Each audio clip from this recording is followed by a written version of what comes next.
meadow sky. Friday night's calling and the towns go quiet.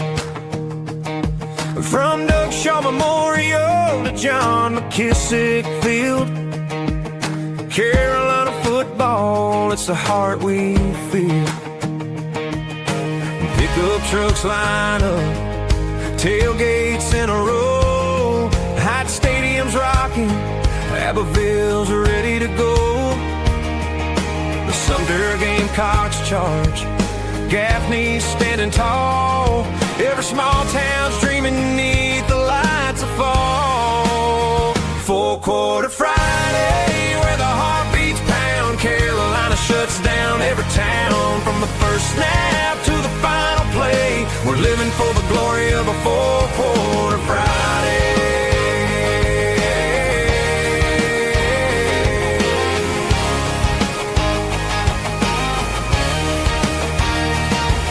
In Gilbert, America, the bleachers fill with pride.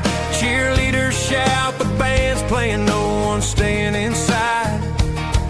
The boys in pads hit hard, chasing that old dream. Under stadium lights, it's more than just a team.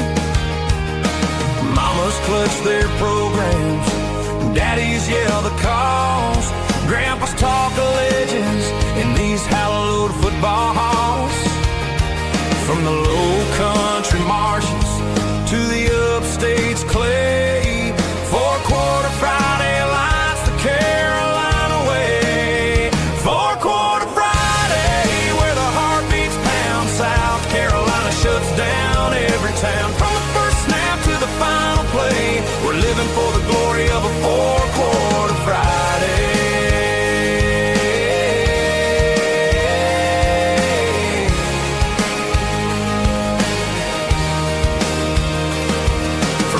Shaw's roar to McKissick's sacred ground. Hot stadiums fire, you can feel the sound.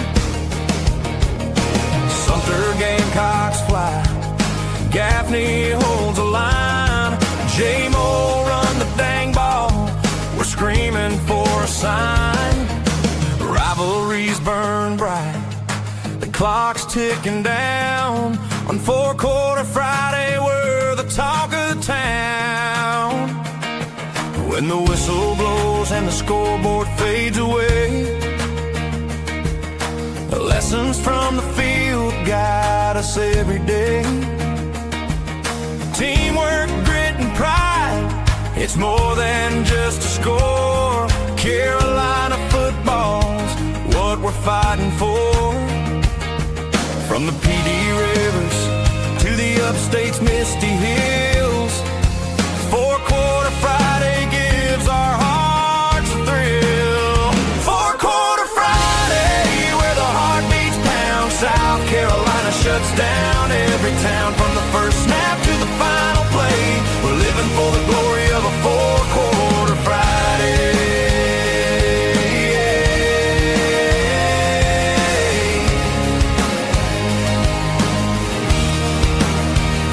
So here's to the Palmetto boys, giving it their all on a four-quarter Friday.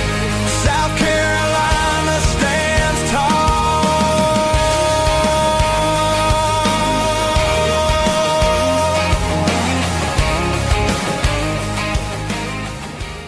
Welcome to Four-Quarter Friday, part of the Chief Sports Network. Talking South Carolina high school sports every Friday morning, and proudly presented by the South Carolina Athletic Coaches Association. With weekly appearances from coaches, players, and media around the state. Let's go!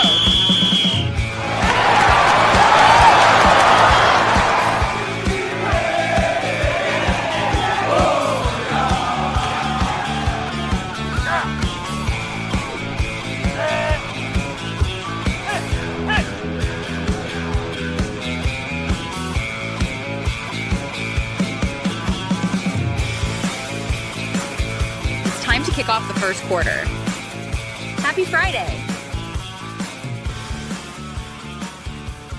Yes, happy Friday to you. Welcome to Four Quarter Friday. This is the culmination of the 2025-26 athletic calendar in the South Carolina High School League. The last of the champions will be crowned this weekend. We've already seen legacies bolstered. We'll tell you about that. Agony and defeat and a lot of memories made. Don't doubt this. Baseball always delivers. Get to a field, get to a diamond, get to a park. Baseball delivers. We will congratulate those that have already crossed the line, received their flowers, and dig into the series that have yet to be decided. We will do that with Lou Bezjak from the state newspaper. This is Four Quarter Friday, presented by the South Carolina Athletic Coaches Association. I'm Matt Smith.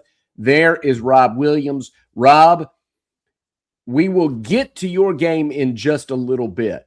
But tell us your story. You were at Dorman James Island, and we will get to that story. But tell us what you were seeing, because what's so much fun about this time of year, especially maybe with the way the weather has wreaked havoc on the scheduling, is that you and I, and in your case, I'm in front of the computer, you're on the phone, you're kind of like trying to keep up with everything that's happening, knowing, and then you try to remember, oh, is this game one? Is this game two? What does this mean? They're in the third inning. What happened? Tell us about like your story as you journey through the state, going from the Midlands to the upstate and back. Well, first of all, happy Friday, Smitty, and welcome in. It's good to be here with you as always in the Hewitt Damaduros Law Studio, hdlawsc.com.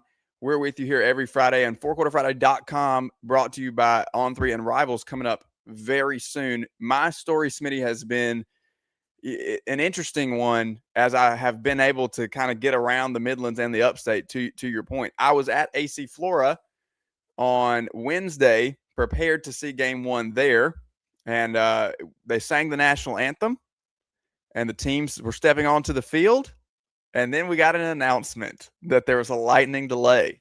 Okay, well, buckle up, get the best hot dog in Forest Acres. I have one every time I'm over there. And buckle in for 30 minutes. 30 minutes Hold on. past. They do have a great concession stand at AC Flora. Here's what I'll say about the concession stand at AC Flora. I'll spoil the rest of my story. They never played, Smitty.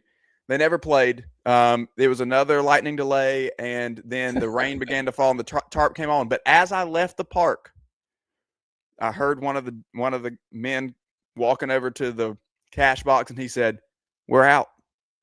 We sold them all the burgers, all the hot dogs."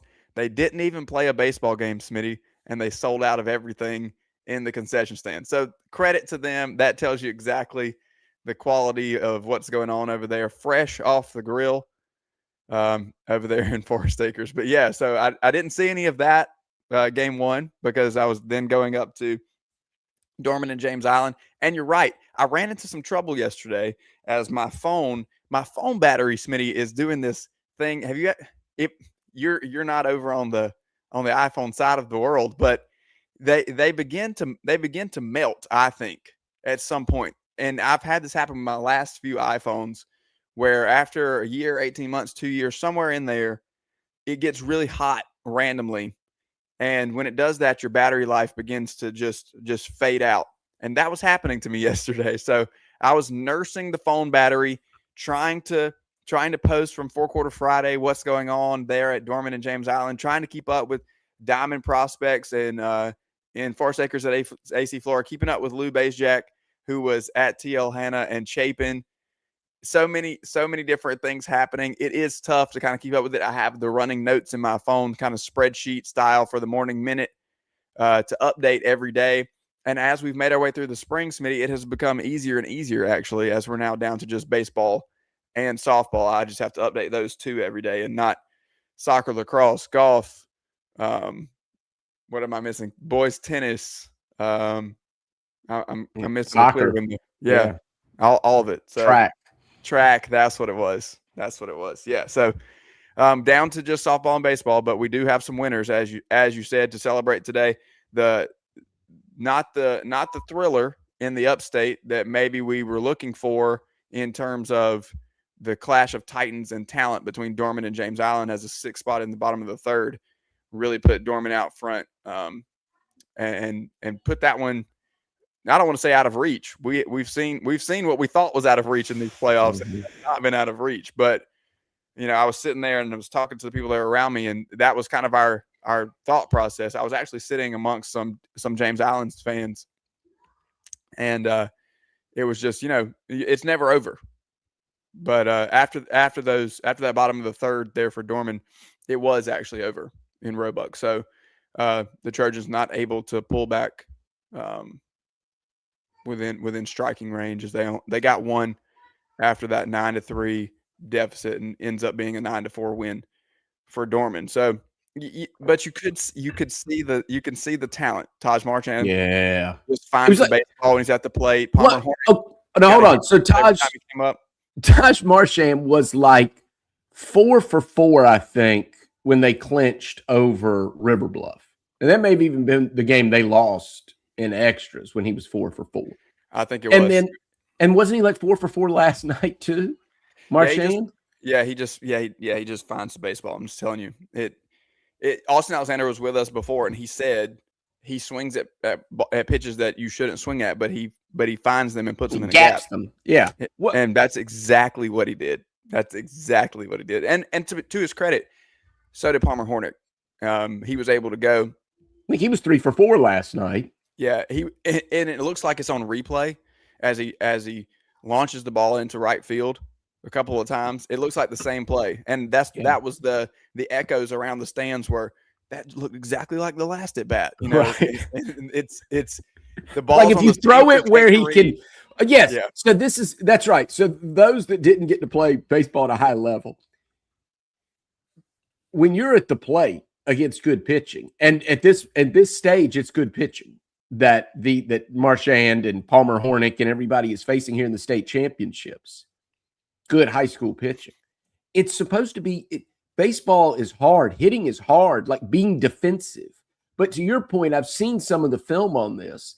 It's like Marchand, who was the 5A player of the year last year, Palmer Hornick, who could be the 5A player of the year this year, out of Dorman. It's like that if they can reach it, they are just going to put it where they want to. They're the ones you are not supposed to be able to direct in baseball. You can produce, like you can hit the ball hard and you can produce. You're not supposed to be able to direct. But to your point, it looks like almost video game-ish that they are like hitting it with a tennis racket where they're putting the ball like, oh, well, I want to serve it here to right center. I see a gap there. And it doesn't matter whether you throw them fastball low and away, breaking ball, they try to, dive in with a breaking ball, something off speed, low and away. Doesn't seem to matter. Marchand and Hornick just look like they're hitting a tennis racket and just volleying the ball out there. They do. And a couple other things that stick out from the game. Jack Jolly mentioned, obviously Dorman wins the game, so there's a couple of highlights there. Jack Jolly mentioned before that, Luke Thompson is kind of that two-hole guy who doesn't get a lot of attention, but he's there to States Far as the leadoff. And so Luke Thompson's job, for those who don't follow baseball as closely, is to move States Far over so that when Palmer Hornet comes up and inevitably does what you just talked about, States Far is coming from second. And by the way, that kid has absolute wheels. Yeah. And so he's probably coming home if Palmer Hornet gets a single. So that was exactly what we saw. And I saw it time and time again. There were obviously, Luke Thompson able to get on last night as well, but he just does his job, and it kind of goes to show exactly what Coach Jolly was talking about. The other thing that I'll mention is we've talked about Carter Nash. And who's young? I think he's a freshman, right? He is Carter Nash, freshman at Dorman. He is a freshman. So that's why these other players like Palmer Hornick, we talk about going to Virginia Tech. Taj Marchand's on his way to Ole Miss. Connor Wells, starting pitcher for Dorman, is on LSU. I think I've checked that. But the point is, we talk about where everybody's committed. We always say Carter Nash. We don't mention a college because he's a freshman. Well, he hit a bomb over the left field fence, and it's just the power's there. You can see it, and honestly, like his approach is mature for a freshman. Obviously, he's still got some growth, and there's still opportunities for him to get better for sure. But yeah, just a lot of potential that you can see there. And obviously, I saw him during the 4-quarter Friday spring football tour in spring practice on the football field as well, and just an athlete in both arenas. Yeah, he's doing the Deion Sanders, Bo Jackson thing where he's having to go back and forth. He is. So that is the setup. Now, listen, we've also got state championships to talk about that have already been decided, like Southside Christian winning its 5th consecutive state championship. Congratulations to them. Chapin winning under Del Lever in his first season there, the 12th state championship in Chapin's history. That continues to be a baseball factory. So we've got a lot of congratulations to go around. We'll dig into it in our next segment, the second quarter. Our first quarter has been presented by Bill Maloney, Farm Bureau Insurance. That is Rob Williams, really passive-aggressive with the iPhone comment. We'll dig into that with Lou Bezjak as well on the Leading Edge guest line. The States, Lou Bezjak, joins us on 4-Quarter Friday. Next. Check the statewide high school scoreboard every Friday night on the Chief Sports app.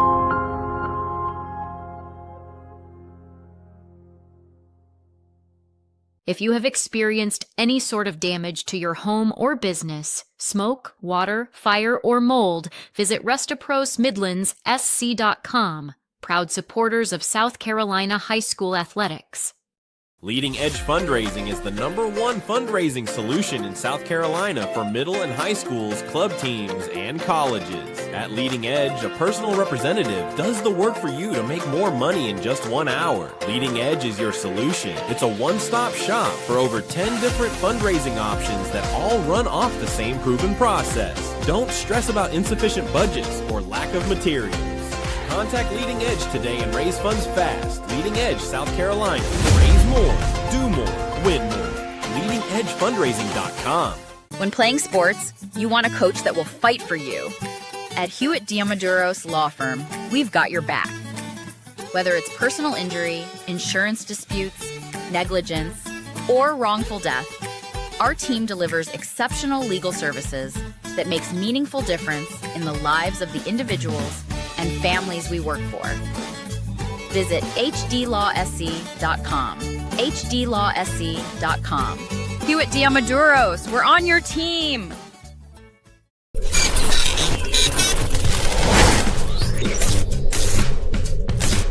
Palm Casual Outdoor Patio Furniture proudly supports high school athletics across South Carolina.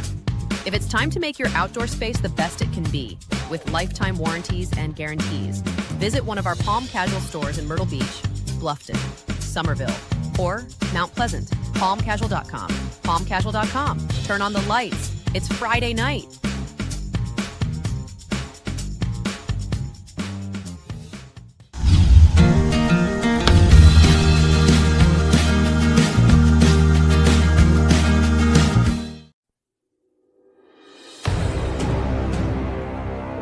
Welcome back to 4-Quarter Friday, part of the Chief Sports Network. Let's talk ball.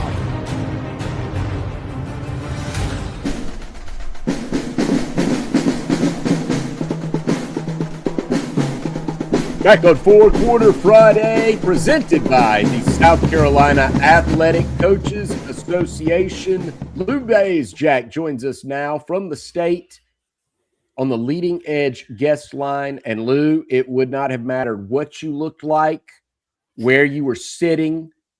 Look, man, if you're in your underpants, if you're in your jockeys, there's nothing we can say because you pulled a double header last night. Not only did you catch Chapin winning 12th state championship in the school's history, but you got all the interviews, you got all the work done, you got your story filed, and then you got over to AC Flora and caught a walk-off victory for Andy Hallett and the Falcons. So we can't thank you enough for doing all of that work that you do for fans in the state, readers in the state, but then also hopping on to tell us all about it this morning. Appreciate you having me on. Yeah, it was a late night at Falcon Field for sure, but a great high school baseball game, and they'll do it again in a little bit, about 10 hours for game 2 as Airport looks to stay alive and force game 3 scheduled for tomorrow.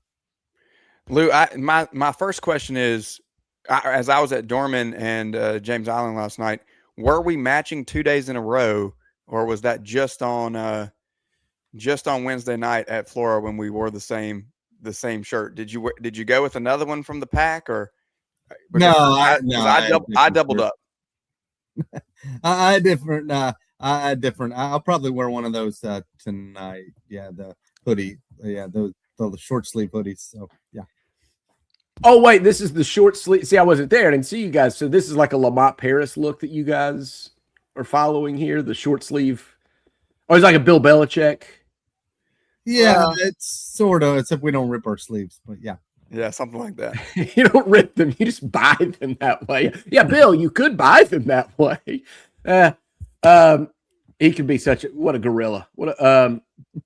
Lou, tell us first. We will get to what happened to AC Flora, of course, in the walk-off. That one was delayed. But tell us about Chapin, because, I mean, that was so exciting. And it was if you would give me the player's name quickly with the 2 homers for Chapin, because that's so cool to hit 2 homers and win a state championship. And as he put it in your interview afterward, like, he loves this community. So anybody that thinks that like this doesn't matter to these kids, or they're thinking about NIL and all that stuff, forget that. This guy wanted to do it in front of like his friends in the stands, all the parents that had helped the community that had been around him all these years. And he's on his way to Florence Darlington Tech, where I'm sure he'll excel. But like, you could see he was beaming last night. Yeah, he was excited. Felix Fletcher Ruiz had a great game. He's had a solid season. I mean, I'm pretty sure he was all state. And then last night, really they needed it in the first inning when T.O. Hanna scored 2, took the lead. And then in the bottom of the first, he hits a 2-run homer. And then in the fourth, first pitch of the inning, he drilled one, and he was locked in. And Coach Lever said it after. He's like, I want to talk to him before his first at bat, but he looked too focused and ready, and he definitely was. And huge night to your final high school game, hit 2 home runs, and help your team to a state championship. Pretty cool moment. Yeah, Lou, I'm kind of the designated environment question asker. When you talk about his desire to do that in front of his home crowd, one of the things that we always like to highlight is the value of the communities that are around these schools and around these players. What was we could see the reaction on the field. What was the reaction from the fan base there at Chapin last night when the game was finally over? Oh, it was crazy. I've never seen. I was there in 2018 when they won, and I've never seen that many people piled in. I mean, they were 6-7 rows deep, just standing, plus all the seats in the stands full, and they got the visiting football stand right behind them, and they were lined up all across the row, all across the outfield, and it was just a great high school environment, and they were loud. They were into it from the first pitch on. So, and it was pretty cool to see them win that state championship at home. Yeah, it's incredible, certainly for those players. And you love to see a dog pile. And then I think Chapin, look at all that bleached hair too, Lou. Did you get any story about, because look, this is something teams do sometimes in the springtime. You see college teams do it or high school teams do it. It's a solidarity thing. So did you get a backstory about bleaching everything? And I noticed head coach Del Lever didn't partake. Now you see that a lot. You don't see the coaches too much. He did last weekend in soccer. Flora, Coach Navarro, he dyed his hair. The girls dyed their hair red, and he dyed his mohawk red. But yeah, the coaches aren't dyeing it, and it just they decided to do it at the start of the playoffs. A lot of baseball and soccer definitely do it for sure. You don't see the basketball players.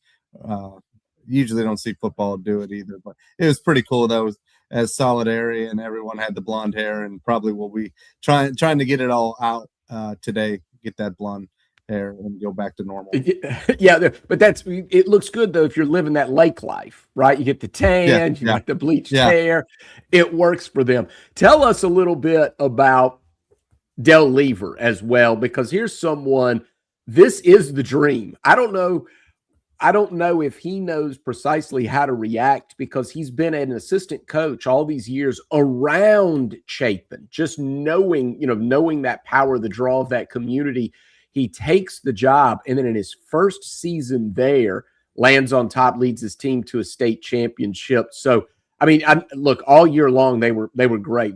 We kind of talked about this previously. We saw this could be coming. Chapin was one of the contenders, but still to pay it off in your first year, that's pretty cool. Yeah, it was cool. Like he had been assistant at Dutch Fork, and he won a state championship as assistant 2 years ago at Lexington. So like he said last night, he's like, I knew what to expect being in that other dugout and watching them and calling pitching and just facing Chapin and knowing the tradition and the history. He went to Newberry. He lives 5 minutes from the school, so when the job came open, it was definitely something that he wanted. And he talked about the interview process and then the first meeting with the team, and just knowing they had the talent and that it could be a special year. And it turns out they struggled a little bit at the beginning, finished, I think, in a 3-way tie for first in the region. And they got a first round bye in the Division II playoffs, and then they won every game, and then they allowed 3 runs or less in every playoff game, and got great pitching from Mac Berry to Griff Harper, and then Brewer Haggard comes in last night and closes the door. 2 big spots in the 6th, was able to get out of it, and then they got a leadoff guy on in the 7th, and they were able to turn a double play and then get the final out. Lou Bezjak here from the state newspaper with us on the Leading Edge guest line on 4-Quarter Friday. Lou, again, credit to you for keeping up with so many moving parts. And, we're all in this together trying to cover, 300 plus high schools in the state of South Carolina. But today is about champions, but I do want to take just a moment to look across the field in that game last night. T.L. Hanna made quite a run through the playoffs. It was really unexpected. And we've talked about it the past couple of weeks here as they just continued to move forward. What did you see in terms of fight out of the club on the other side of the field from Chapin last night? Obviously the Eagles get it done, but what do you see on the other side from a team that was the Cinderella story of these high school playoffs? Yeah, I think they finished with a 500 record. Maybe that was their. I think they were like 19-18, but yeah, just they shot. I mean, they showed last night. I mean, after losing at home the night before, coming out and jumping out on a lead, and then even getting down 4-2, they come back, get it 4-3, and come close. Good fight, and it was fun. They had a lot of talented players. Jackson Robinson, one of them, Reese Oakley. They're really a fun group to watch, and a heck of a run in the upper state to get to this point for sure. Lou, you made it to AC Flora, so you can take us through kind of your journey and when you decided even to go over there, how you made that decision, say, oh, I can get a double header in with the way this is going. But you got to AC Flora, saw a walk-off victory for Andy Hallett, and that's it. Andy Hallett is moving on. So that is the last time the famed, legendary Andy Hallett, 7-time state champion, is going to coach on that field, at least as the home head coach. Maybe because 4A's does it different. So if Airport wins tonight, game 3's at Flora. So game 3 would be at Flora. Yeah, 4A's, for some reason, they decide not to do a neutral site for the 3rd game. So they would be at home tomorrow if they would lose tonight. But so it could have been, but yeah, it was just a heck of a game. It was postponed Tuesday, rain. They never got on the field. Then I was there Wednesday. They do the national anthem, and then the lightning delay, and then another lightning delay, and then the rain came and the tarp. So they called it like around 9:30. But last night they had a lightning delay at the beginning. They pushed, it was supposed to start at a little after 8, and then they got going. And then I think around 11, there was another lightning delay for about an hour, or it ended around 11, the lightning delay. So they had to resume. And then I knew once the second lightning delay, I would be able to get down there. And I did. Got there around the 5th inning and was able to see 5 innings, the final 5 innings. Great pitching game matchup. Both teams, the starters, Rylan Bullis and Tyler Hernandez, pitched great. In the bullpen, Daniel Butts for Airport. And then you had Riggs Scott, who was awesome for Flora, and then they handed it to Monty Lafitte. Scott could come back tonight if needed, because they kept him under 45 pitches. So great job by the bullpen, and Flora was able to finally get it done. Butts was pitching good for Airport, but he took a line drive right off his arm, and he had to leave the game. So who knows if he was able to stay in. It could have played a little bit longer, but they were able to get 2 on to start the 10th, and then Logan Price with a single up the middle to end it. And it was a pretty exciting moment. A lot of the fans stayed around. It was a very intense atmosphere for sure between the two fan bases. So, and expect that tonight, probably even more people. Airport's an awesome place to watch a baseball game, just the way it's set up, and kind of like an amphitheater setting. You got the 2 levels, and it'll be a fun matchup tonight.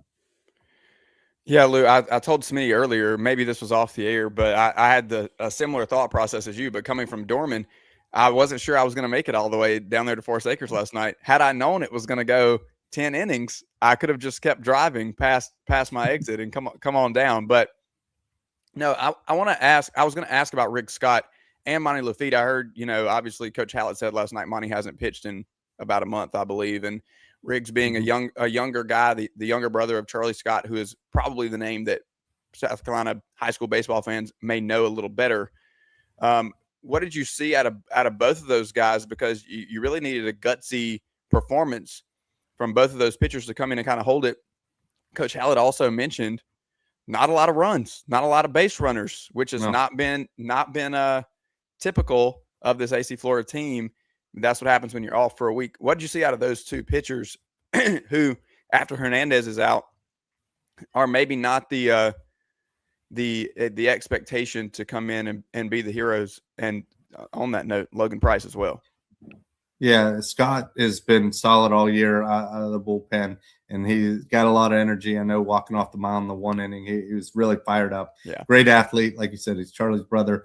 Has a chance to possibly be AC Florida's quarterback this year, or at least will be competing for the quarterback job. So yeah, he was really bringing it in. Lafitte had a little up and down. They were able to hit him a little bit, but he's tough, and just the way he battled, and but both teams' pitching staffs were great. Airport probably had to use theirs a little bit more because probably want to have, but I don't know if he'll be available.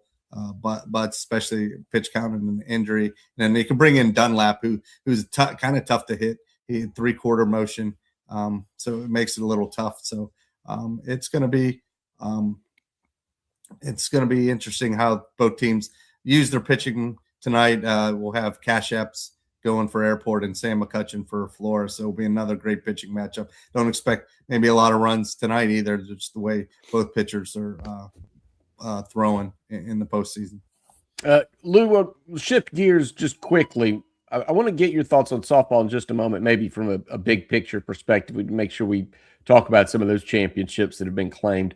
But also, you've been covering high school sports a long time. I've been involved in it, at least tangentially, for a long time, covering it for quite a while as well. And Jerome Singleton will no longer be the South Carolina High School League director. And it's like, that's all we've known. That's all we've known, right? I don't know if you remember, but I certainly wasn't around when whoever was the executive director before Jerome Singleton.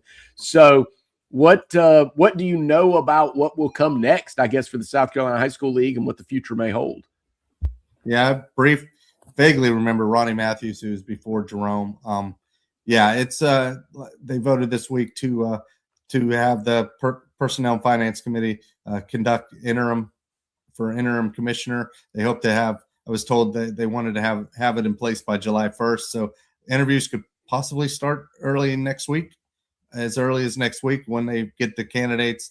I don't know if there will be any on-staff candidates, and just other, I don't know where they will go, if a sitting person either on the executive committee or maybe a retired person, because you're basically going to have to give up your job if you have a real job. A regular job that who knows how long it could be, for a few months, because then they'll still be conducting the search. So yeah, it's going to be a changing thing. And also a couple other members of the staff have taken other jobs and will be leaving. So it's definitely going to be a little bit of a transition for the South Carolina High School League staff.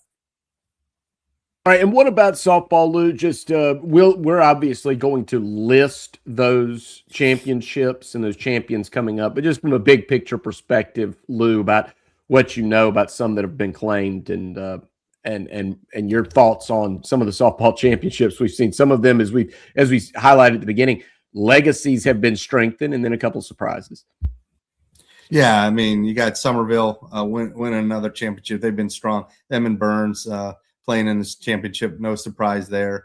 You had Saluda last night winning their first state championship. They back-to-back appearances, lost last year. They got a pitcher, Martin. She's really good. She's one of the state's best. The numbers she's put up all year, and they were able to get it done last night. And then we'll see tonight. Gray's going for 3 in a row. They're going for an undefeated season, which I don't think has happened for them. This is their last year in 4A as they go up to 5A, and they were in 2. They won in 2A, they won in 4A, and now they'll go to 5A next year, and should be good. Flora's in their first championship, so it's been pretty cool to see that. And then you saw Crescent win last night, so their state championships, and hopefully Indian Land and St. James can finally get played tonight. They've been postponed the last 3 nights in a row after playing on Monday, so that was a close game on Monday, so we'll see if they can finish out tonight.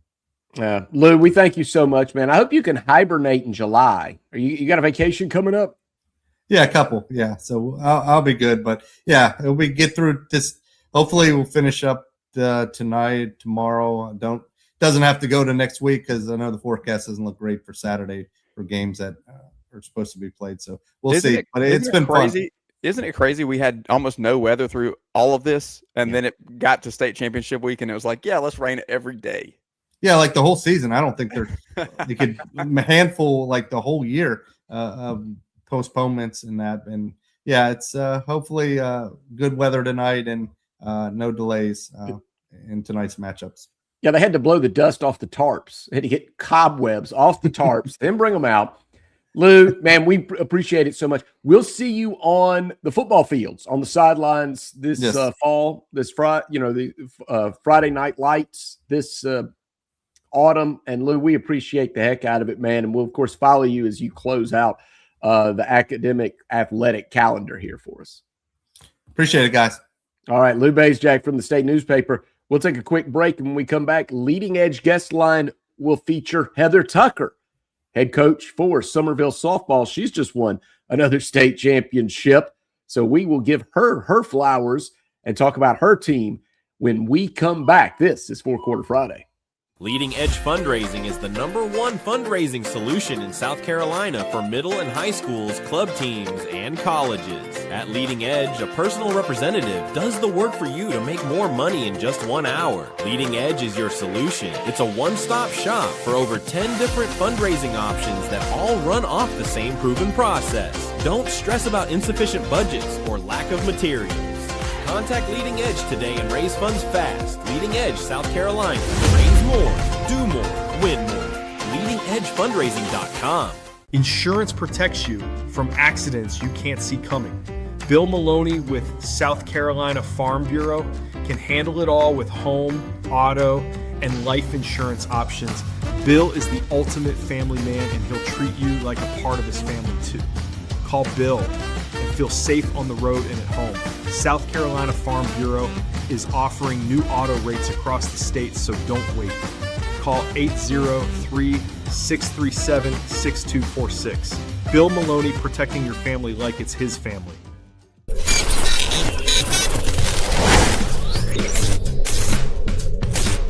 Palm Casual Outdoor Patio Furniture proudly supports high school athletics across South Carolina. If it's time to make your outdoor space the best it can be, with lifetime warranties and guarantees, visit one of our Palm Casual stores in Myrtle Beach, Bluffton, Somerville, or Mount Pleasant. PalmCasual.com. PalmCasual.com. Turn on the lights. It's Friday night.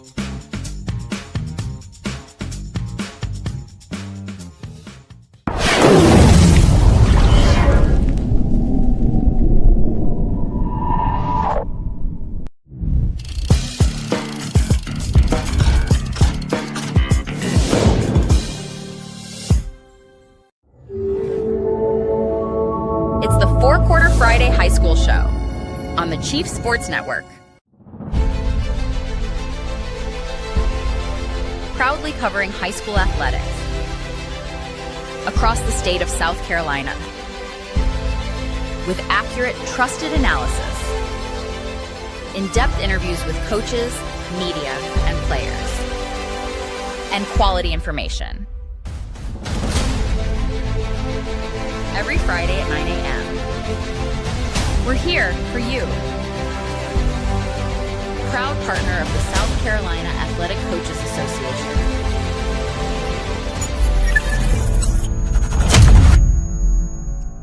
Back on Four Quarter Friday, back to the Leading Edge guest line. Somerville softball has won yet another state championship. They did it this time in front of a packed house. Heather Tucker, the head coach of that club, joins us. Coach, we want to welcome you, congratulate you, and then as you join us, tell us, if you would, about the support, because I saw some of the photos and it looked like people were like hanging in from the outfield fence to watch you win this championship. Oh, yeah. Ton of community support. I mean, our field was packed. We cut down some of the windscreen around the field to give a little bit more visibility and things. And we probably should have cut down some more, but our community just came out in droves. I mean, felt like our whole athletic staff, all the different coaches from all the different teams were there. A lot of the players, I mean, obviously parents and just other community members from the town of Somerville came out. And I mean, it was a packed house. It was a great environment to play in. So. Coach, thanks for being here. We're excited about what you guys have done down there. Obviously, not a new thing to win a softball state championship for you and this team, but how is this one different? 3 out of 4. How's this one different than the last two? And just talk a little bit about this team. What makes this year's team special? Absolutely. Well, I'd say any championship you can ever win is special. First, second, third, whatever. But our team this year, I think there was a lot of doubt surrounding our group of kids. We graduated some really talented seniors last year. And but our kids, we kind of lost last year at the end, and we're so close, and it was a heartbreaker. And these kids, they kind of vowed that, hey, that's not happening again. We're going to get on this stage. And they knew what it takes. I mean, there were so many of them that have played in the 23 and 24 state championship games and the 25, and they did all they could to get back to it. And it started, I would say the day after we lost, last season. And these kids just put the grind in, and just so much heart and so much belief, and a great senior class that we have that just led our team, a very selfless group of kids. And just, oh my gosh, just so proud of them. It's so hard to get to, go through an entire season, get to a state championship game, and then you're on that stage and there's a lot of nerves and things, but they pulled it out. We had a tough opponent in Burns, and we knew it would be a battle, and I'm just so proud of them. So you talk about the ability to battle, right? And kind of having that heart. Game 1 goes 9 innings in Duncan.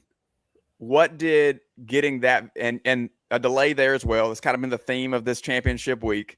What did all that adversity do for you guys coming back home for game 2? How did that kind of propel you, or did you see fatigue at all? Because that's kind of the hidden conversation here that a lot of people aren't going to say is like, AC Flora and Airport playing until 1 a.m. last night on the baseball field and then going to turn around and play again tonight. What did you see from your club after a delay and extra innings game in game 1? Well, we knew weather was going to be a potential issue. I mean, we were watching the radar and things like that, and the forecast, and it didn't look good for Monday. And we knew we had a long 3+ hour bus ride to get down there. But we had to talk ahead of time, like, guys, we're going to control the things that we can. The weather's not one of them. Lightning delays, things like that. Those are not things that we have any control over. So we had a nice bus ride down there. We had our plan. We got out, we warmed up, we got going, we're right in it in the 3rd inning when we got that lightning delay. And I was like, all right, that's fine. We'll go take a little break. We put them back on the bus for a little bit. I was like, hey, we're not going home. We're just taking a little break until we can get back on this field. And then they came right back out when we got the lightning delay was over, and we were taking a little time to wait for the field to get ready and things like that. And they came back out on fire, and it was a battle. I mean, my gosh, it was back and forth. And there were moments where we were down and our kids kept coming back and fighting. And kind of knew in a moment where it was tied up there for a little bit, like, all right, we got to pull this thing out, because we do have a long bus ride home after this, and it was already late. And going into extra innings and scoring 2 runs in the 9th was huge, because we knew Burns is a pretty solid team. And so to get 2 in the extra inning and the tiebreaker was big. and then be able to pull it out on defense and again, just scrape out of there with the win was huge. It was a late night for us. We all probably got to bed, I'd say Monday night, but it was more like Tuesday morning, probably about 4:30 a.m. is when I actually climbed into bed. And I knew the kids were about the same time. And so we were fortunate where we weren't playing game 2 until Wednesday. But the fatigue and all, when you're traveling across the state to go play these teams, it's a definite factor. And like you guys mentioned before, the weather, we'd have a wonderful spring where we haven't had to stress about weather at all. And you get to the playoffs and the state championship where, I mean, you're on the biggest stage and weather's become a huge factor for all these teams. So it is one of those things you got to think of. But I think a lot of teams, when you get to this point, you're going to do whatever you can to find a way to win because you've worked so hard to get here and you've put so many countless hours and things into it. So just proud of our kids for the resilience that they played with. And definitely tough. Tough for a lot of these teams to deal with this week. Lot of dirt on those uniforms in that state championship photo. Coach, I've been a part of so many of those softball environments, and I'd love to hear you talk about this a little bit because I don't think, unless you follow the sport this closely, you know how intense it is, how the next pitch could be the one that changes everything. Tell me about the life lessons that these players have learned by going through this, because when you face good pitching at your level, it's just you can't let go of the rope for a minute. You cannot make mistakes. So tell me about the life lessons that you've seen from the championship teams moving forward. Well, adversity is a part of everything. So it's definitely a part of sports, and it's going to be a part of your life. Things are not always going to go the way you want. You're going to be in tough moments, and you can decide how you're going to react to those things. And so that's a big thing that we preach. Hey, you're allowed to make mistakes, but it's really important what you do right after that. You can kind of cower down or you can jump right back up and get going and get after it. And our kids did just that. I mean, we were in the sixth inning of this game, and it was tied, and it was like, oh, come on, can we please get a run? And we had 2 outs, and our kid that was up was 0-2, number 9 in our lineup, Haley Sexton, and she stepped up with a huge hit, and we risked it and sent the kid on second home, and it was a close play and got her in. And then later on, we had runners on second and third, and Katie Gilliam, excuse me, one of our seniors stepped up big and drove in 2 runs, and they just, I would say these kids, they work so hard when absolutely nobody's watching. So that when they're on a big stage like this, they put the reps in so that they're ready to perform, and they're just trusting their preparation. And just anything in life, you want to be good at something, you put the work in, you put the hours in, and it shows. You want to be good at writing, well, write a little bit every day. You want to be good at softball, well, go get some reps in the cage. Whatever it is you want to succeed in, if you put the time, effort, and energy into it, you're going to be able to succeed. And our kids do that. Oh my gosh, they play so much softball. We'll have our 2-hour team practice, and a lot of them go down just the road to a facility that's literally just steps away from our field and go put in another hour of reps. And so just hats off to all of our kids and all the work they put in. But they're not just great ball players, but they're absolutely wonderful young people to be around. And their parents and families are wonderful. Sometimes I get a lot of credit for, oh gosh, coach, your team and how they responded to this and that. I mean, sure, we preach things, but they're getting that at home too from their families, and just a great bunch of kids. Coach, it's you mentioned Katie Gilliam, and it's fun to follow you guys on social media. I don't know who's running your X account, but the nicknames, because if you follow along, then you would just know her as Katie G, right? Because that's how she's referred to, I'm sure, amongst you guys and online. So kudos to you in the 2026 world for running that well. I want to talk a little bit, if I can get this photo to come up here. Yeah. I want to talk a little bit about what this does moving forward, as you're able to flex a little bit here with 3 out of 4. Obviously, you don't want to turn the page too soon and give the flowers to those seniors who really helped you this year. But momentum is a real thing, and we know that in game. But we begin to see it in some of these, dare I say, powerhouse programs, right? Where it is year over year momentum. How does 3 out of 4 propel you and prepare you for what's next in the 2026-2027 school year? Well, again, like you said, I'm trying to enjoy the moment right now. Yeah. Because as people are like, oh, you guys just win all the time. It's like, no, this is extremely difficult to do. I've had the privilege to be here at Somerville High School this is my 23rd year. And it took a lot of work to get here. I'd coached for 20 years and played in 3 state championship games and lost and come up short. And we had some wonderful players and great kids. And so it is extremely difficult to do. And so we don't take it for granted. Like I said, anytime you can get there is a blessing. That picture there is me goofing off because I do not like to act like that.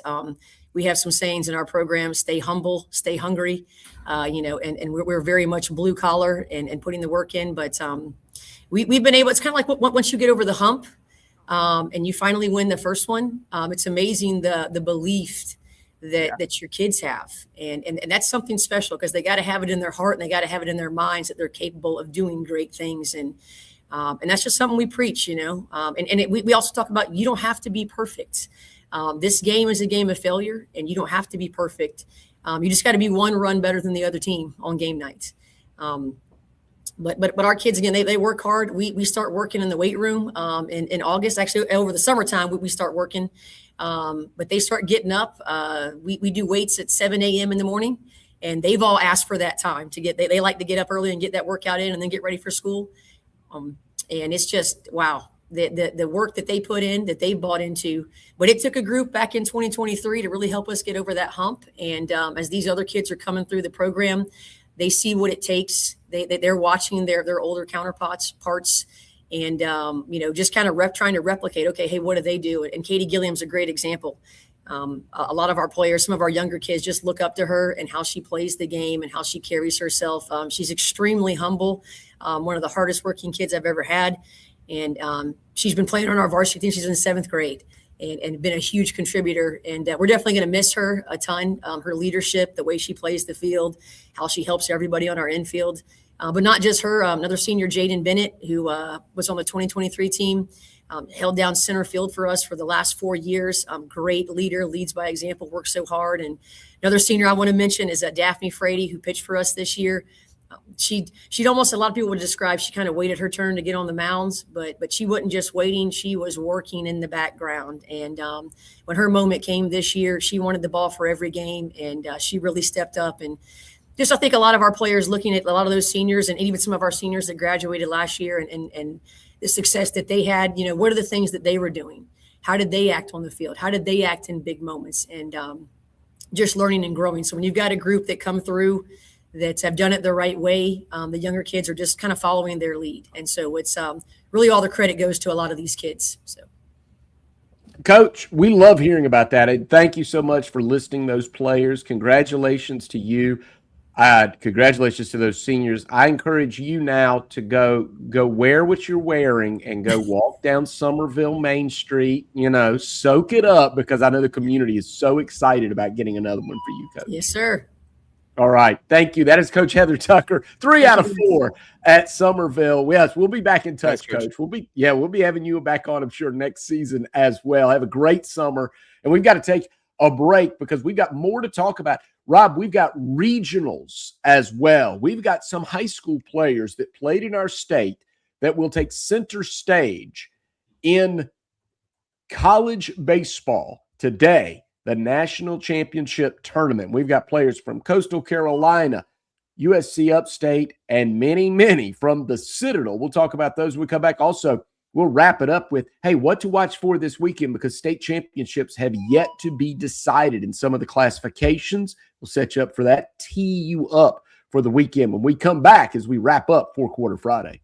Leading Edge Fundraising is the #1 fundraising solution in South Carolina for middle and high schools, club teams, and colleges. At Leading Edge, a personal representative does the work for you to make more money in just 1 hour. Leading Edge is your solution. It's a one-stop shop for over 10 different fundraising options that all run off the same proven process. Don't stress about insufficient budgets or lack of materials. Contact Leading Edge today and raise funds fast. Leading Edge, South Carolina. Raise more, do more, win more. LeadingEdgeFundraising.com. Insurance protects you from accidents you can't see coming. Bill Maloney with South Carolina Farm Bureau can handle it all with home, auto, and life insurance options Bill is the ultimate family man, and he'll treat you like a part of his family too. Call Bill and feel safe on the road and at home. South Carolina Farm Bureau is offering new auto rates across the state, so don't wait. Call 803-637-6246. Bill Maloney, protecting your family like it's his family.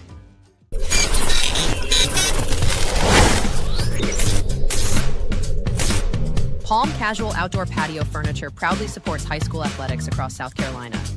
If it's time to make your outdoor space the best it can be, with lifetime warranties and guarantees, visit one of our Palm Casual stores in Myrtle Beach, Bluffton, Somerville, or Mount Pleasant. PalmCasual.com. PalmCasual.com. Turn on the lights. It's Friday night.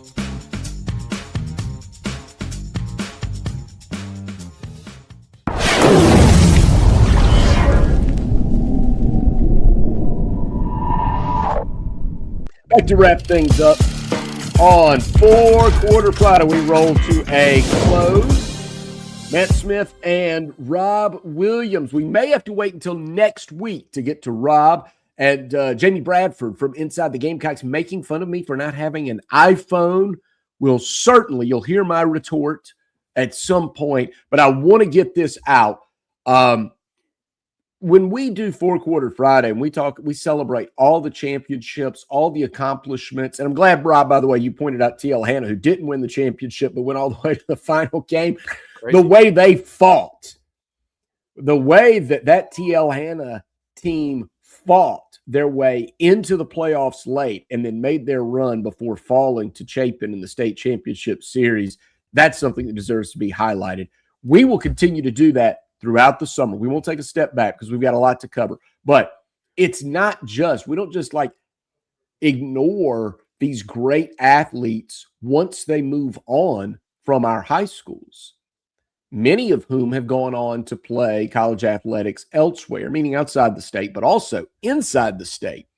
Now, today, taking center stage, NCAA regionals, Coastal Carolina will play NIU in Tallahassee at 8 o'clock tonight. USC Upstate is going to play Oklahoma State in Tuscaloosa at 2 o'clock. But I really want to highlight this one. The Citadel takes on Oklahoma. Now, I'll tell you, yes, Oklahoma has got, we know, 7 figures behind them in terms of the way that their facilities work, assembling the roster, all of those things. Not just SEC money, that Oklahoma oil energy money for years and years that has backed those programs, including baseball. 5 o'clock today in Atlanta, the Citadel takes on Oklahoma. Watch out, OU, because you've got some Palmetto State boys coming for you. Let me list some of these. Michael Gibson out of Northwestern High School. He was the SoCon's most outstanding player, the SoCon tournament's most outstanding player up at Floor Field. He's batting .394. He's hitting cleanup today for the Bulldogs. 394 lefty, pretty good, right, Smitty? Pretty strong, 394. Everybody listening. All right, Will Holmes comes at you from the left side, more than 100 strikeouts this season. He will likely start today for the Citadel. He's out of Boiling Springs. So a Bulldog, now pitching for the Bulldogs. Lane Tobin, Somerville. We'll nod there to Heather Tucker, just had her on. Lane Tobin out of Somerville. He's the spark plug at the top of the lineup. Jaden Williams from your neck of the woods, Spring Valley, patrols center field for the Citadel. TJ Anderson, former Ainer Blue Jacket, flanks Williams in left. Christian Stratus from Hilton Head plays right. He's batting .342. Zach Hunt, you'll love this story, Rob. Zach Hunt out of Lakeview High School. He leads the Bulldogs with 10 dingers. He wears work gloves, like construction gloves. It's a great story. To bat, nod to his farm life as a kid. I actually played with somebody that used gloves like that too. But yeah, so he said, look, I'm going to work. So I just carry these to the plate. Arian Patel out of Hanahan, he plays second base. Oh, and by the way, he's probably going to succeed in life. He's going to get a degree from the Citadel in civil engineering. So watch out for Arian Patel coming to a Chamber of Commerce near you. Phillips Daniels, AC Flora, is behind the plate. So if Holmes starts, as I expect him to today for the Citadel, that's going to be 8 out of 9 starters for Russell Triplett, hailing from the Palmetto State. The other one's from Gastonia, North Carolina. So Russell Triplett took the job at the Citadel and said, oh, I know where there's players in the Palmetto State, because some of these are transfers. Some of these players had left the state to play elsewhere or were in junior college. And some in the state, like at Florence Darlington Tech, some out of the state. And Russell Triplett made the decision, well, I'm going to go and focus on these kids and bring them back home. And now look at where they are. Here they are, SoCon champions in the NCAA tournament. If Holmes goes, 8 out of the 9 starters for the Citadel will hail from the Palmetto State, and their number 2 starter also from South Carolina. So chances are they're going to start back-to-back guys here in the regionals from the Palmetto State to go with all those players I just mentioned. So much South Carolina flavor on there. And it speaks again, Smitty, to the argument that we have said time and time again that there is so much talent in this state. And you can say that across major sports for sure, but it's kind of a baseball state if we really want to get down to the nuts and bolts of it. I'm going to miss high school baseball season. So I'm going to get my fix today. I'm going to take in as much of this regional action as I can. And so I'm rocking my Citadel blue today.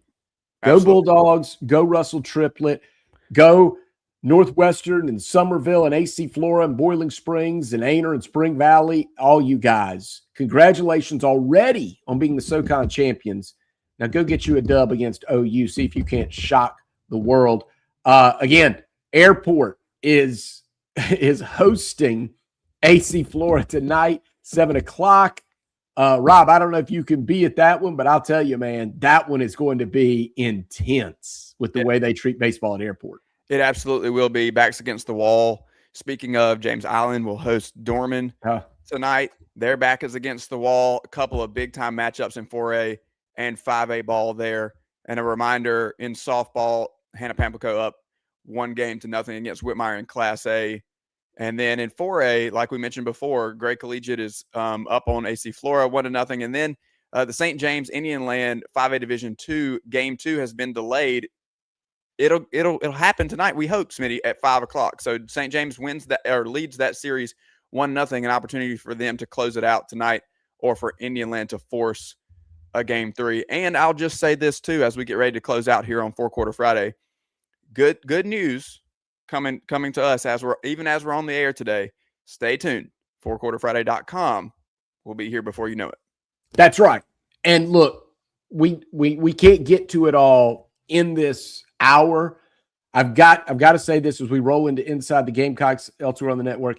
Southside Christian, 5th straight state title under Scott Freeman. Congratulations to Southside Christian. They had to come from behind to beat the Oceanside Collegiate Land Sharks. The Sabres fell behind 5-2 early before Carson Bowman. Yes, that Carson Bowman, the guy that's going to be drafted in the top 10 by the Major League Baseball in the Major League Baseball draft as a lefty, as a left-handed pitcher, delivered a 2-run homer to trim it to 5-4. Oceanside was still up 7-6. The Southside Christians, CJ Aubacon laced a 2-run single, put the Sabres up 8-7 in the 7th. And again, I want to stress this. If you think these kids don't care and love their communities, after the game, Carson Bowman, who I said, he's going to the draft. He's got an agent. And he said, these are my best friends. And he talked about going fishing with those guys.